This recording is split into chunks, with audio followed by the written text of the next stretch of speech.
Closing the course, practice makes perfect. Given that you've come all this way and completed the course, you will be in a better place to understand how advanced table calculations work, and hopefully they will spark of your imagination. They will be used in future dashboards or current dashboards.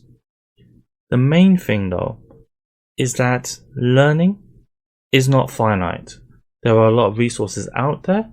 My advice is to keep on exploring.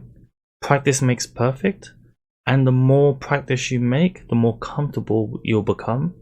More importantly, the more patterns you would see.